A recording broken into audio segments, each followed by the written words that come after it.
Então, ele diz a esse respeito do autor da salvação eterna, que é o nosso sumo sacerdote para sempre, segundo a ordem de Melquisedeque, temos muitas coisas que dizer sobre isso. Mas presta atenção. E difíceis de explicar, porquanto vos tendes tornado tardios em ouvir. A ênfase ontem toda foi no duro coração de incredulidade que nos afasta da promessa, de tomarmos posse da promessa. Hoje aqui ele entra num outro aspecto, ele fala desse atraso, desse retardo, desse retardamento. Vos tendes tornado tardios em ouvir. Tardios como? Porque o meu ouvir, o meu entender, o meu discernir pode estar em estado de atraso. O duro coração de incredulidade entope tudo. Tira a minha cognição total. Eu não entendo nada, conforme eu disse longamente ontem. Mas esse estado aqui é daqueles que entram numa dimensão de preguiça espiritual. É gente que compreendeu uma gota e acha que entendeu o oceano. É gente que viu uma árvore e pensa que conhece o gosto do fruto. É gente que viu o jorrar de uma fonte e pensa que conhece a salubridade da água, que nunca provou nada. É gente que se contenta com o mínimo, como tem uma quantidade enorme de pessoas que vivem do mínimo, e o mínimo não os ajuda a tomarem posse daquilo que se diz de todas as árvores do jardim podeis comer. É como tendo a oferta de comer de tudo, o indivíduo para numa árvore e é só dela que ele come. O jardim está lotado de tudo que é maravilha e delícia, de toda sorte de bênçãos espirituais em Cristo Jesus. Mas o indivíduo vive do mínimo, como Paulo chama, escrevendo aos Coríntios, são aqueles que são salvos pelo fogo. É aquele cara que não aproveita, não toma posse também. São aquelas pessoas que vivem para o mínimo possível de tudo e não deixam o evangelho criar nenhuma raiz na vida deles. E aí eles entram em estado de atraso, que é uma outra realidade que a gente constata, porque esse pessoal aqui, a quem a Epístola aos Hebreus foi escrita, alguns desses indivíduos estavam sabendo do Evangelho já há 30 anos, 35 anos, porque com toda certeza a Epístola aos Hebreus foi escrita enquanto Jerusalém não tinha sido derrubada, destruída, nem o templo. Por isso a gente tem uma ideia da data. Isso tem que ter acontecido antes de Jerusalém ser destruída. Portanto, essa epístola deve ter sido escrita 30 anos, 35 anos depois de Jesus.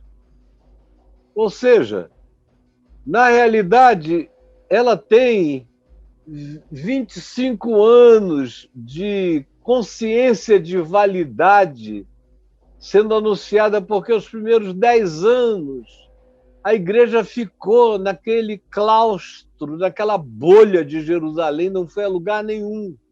A lugar nenhum. Então, provavelmente o escritor dessa epístola, que a gente não sabe com certeza quem possa ter sido, mas foi, no mínimo, alguém discípulo dos apóstolos, e eu já dei uma aula que está gravada a esse respeito, falando sobre a autoria da carta. Não é o caso agora de eu perder esse tempo, mas alguém que conviveu com os apóstolos intimamente, eventualmente com Paulo, eventualmente a epístola possa ter sido até escrita por alguém como Barnabé ou uma outra figura dessa natureza e dessa projeção. E aqueles que estavam sabendo do evangelho entre eles, os mais velhos tinham 30 anos de fé, os mais novos tinham alguns anos. Mas para o escritor de Hebreus, eles estavam todos em estado de retardo. Eram todos retardados espirituais. Todos retardados, como aqui entre nós.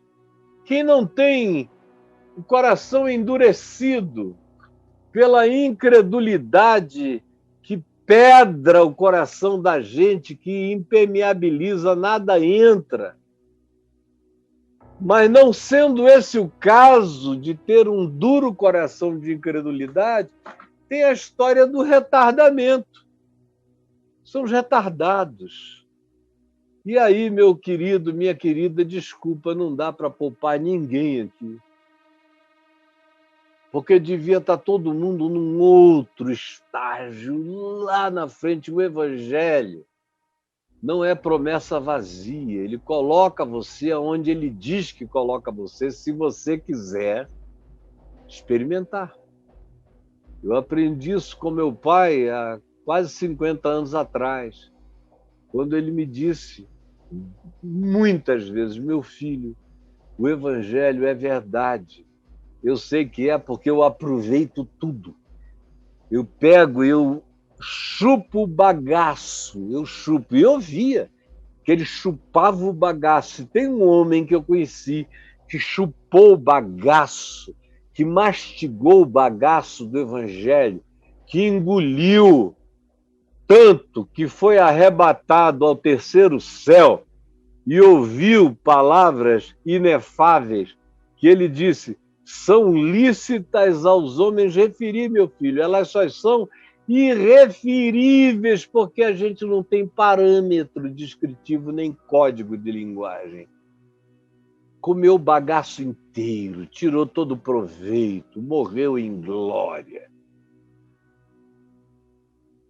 E eu fiquei com essa certeza e decidi que eu iria ser um desses, queria morrer em glória e queria chupar, depois mastigar, depois engolir todo o bagaço do Evangelho de Deus em Cristo Jesus.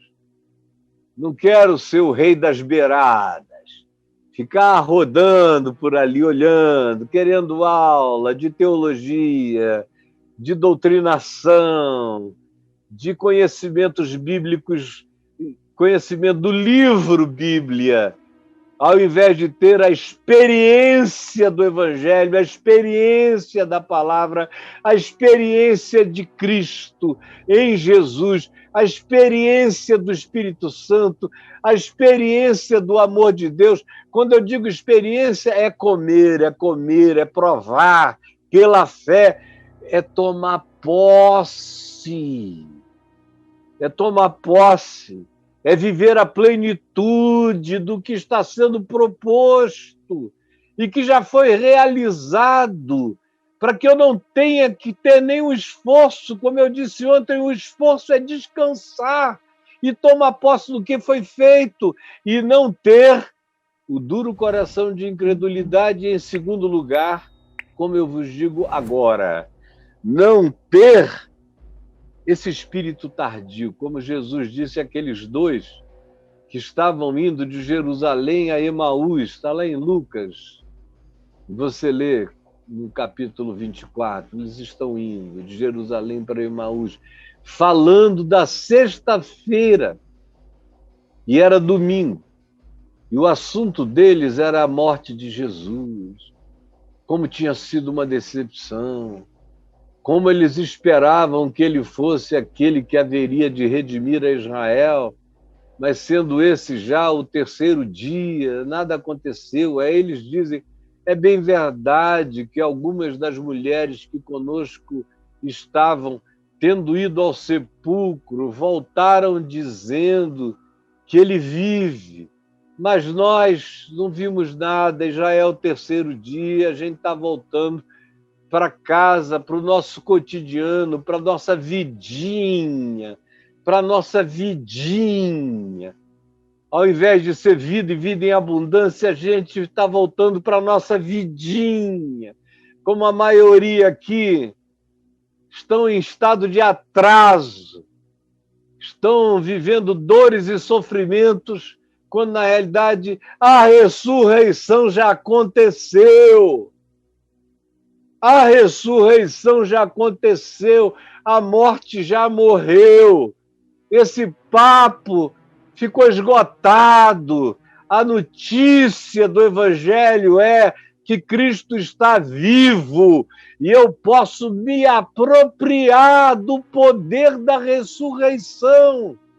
Como Paulo diz, escrevendo aos Filipenses, que ele queria tomar posse na vida dele do poder da ressurreição. Ele queria carregar essa força que ressuscitou a Jesus de entre os mortos e que no Evangelho está disponibilizada. Esse poder está disponibilizado. E não é brincadeira, não é falastrice, não é uma aula de um coach qualquer, é o Evangelho anunciado por anjos, praticado por Jesus, que foi à cruz pela dor humana e ressuscitou de entre os mortos para nossa justificação, para nossa validação, para nossa afirmação, para nossa segurança, para nossa eterna gravidez de esperança. Mas ele diz, a esse respeito, temos ainda muitas coisas a dizer. Por enquanto, de acordo com a cabeça de vocês, elas são ainda difíceis de entrar, porquanto vos tendes tornado tardios no ouvir. Lá, aquele pessoal que estava indo, aqueles dois de Jerusalém para Emaús, o que Jesus disse a eles? Ó tardos, quando eles disseram, algumas mulheres que conosco estavam, tendo ido ao túmulo, voltaram dizendo que tiveram uma visão de anjos, os quais afirmam que ele vive. Mas nós não vimos nada. Então, o que foi que Jesus lhes disse? Ó tardos,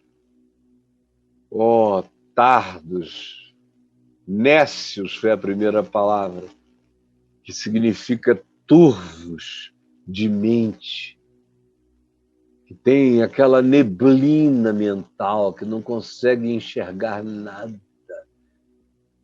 Nécios, bloqueados e tardos de coração para crer. Nécios e tardos de coração. Aqui é a mesma definição, é a mesma mensagem. O duro coração de incredulidade nos torna nécios, nublados para tudo, não enxerga nada. E tardos de coração é aquele indivíduo que está sempre muito, muito atrasado. Muito atrasado em tudo. É o cara que chega na Fórmula 1 depois que todo mundo já completou a corrida, ele chega 10 voltas depois. É o tardo de coração para crer, tardios em ouvir. Você vai falando, falando, falando. Eu aqui sei que eu estou falando e tem apenas um pequeno grupo aproveitando. Tem um bocado de gente fazendo outras coisas, não entendendo. Se pudessem, levantariam a mão toda hora dizendo: professor, que foi mesmo que você falou? São tardos para ouvir. E tem gente que é tarda para ouvir por um bloqueio, elas não querem ouvir tudo. Não querem. Não querem se comprometer sabendo demais, ouvindo demais. É aquele pessoal que diz: não, eu dou uma passadinha lá no CAI uma vez na semana, ouço uns 15 minutos, porque eu não tenho tempo para ficar ouvindo 1 hora. Mentira. Está gravado. Quem quiser ouvir, ouve tudo, a hora que quiser. Mas tem gente que não quer ouvir tudo, porque não quer compreender. E em compreendendo, não quer se converter para praticar tudo quanto lhes foi ordenado no mandamento do Evangelho. Como disse Jesus aos seus discípulos: ensinem-nos a guardar, ensinem a todos eles a guardarem tudo quanto vos foi ordenado. Ensinem, como Paulo disse aos presbíteros de Mileto, todo o conselho de Deus. Tudo. Mas aqui se diz, tem muita gente que se bloqueou, que nem adianta falar, porque eles não vão entender, porque não querem compreender o que se lhes pode explicar, porque se tornaram tardios para ouvir. Pois, com efeito, quando devias já ser mestres, vocês já deveriam estar ensinando o mundo, pregando para todo lado. A minha intenção aqui é essa. Eu quero me reproduzir. Eu quero ter milhões de filhos. Quero me reproduzir. Eu estou ensinando o Evangelho. Eu não estou me ensinando como Evangelho, mas o Evangelho em mim está dando todo o fruto possível até aqui, e eu vou comer o bagaço todo, vou morrer em glória. Não admito menos do que a abundância da vida abundante prometida por Jesus e que só é apropriada pela fé e só se torna realidade quando praticada com fé e amor. Vocês já deviam ser mestres, mas se tornaram tardios, atrasados, retardados espiritualmente. Já deviam estar lá na frente, considerando o tempo corrido. O tempo. Olha, Jesus só viveu 3 anos e meio no máximo. Tem gente que está aqui me seguindo há 20 anos, 15 anos. Por que não se tornaram ainda mestres? Porque se tornaram, no mínimo, tardios para ouvir, atrasados de coração. Porque, dado ao tempo corrido, você já devia ser mestre.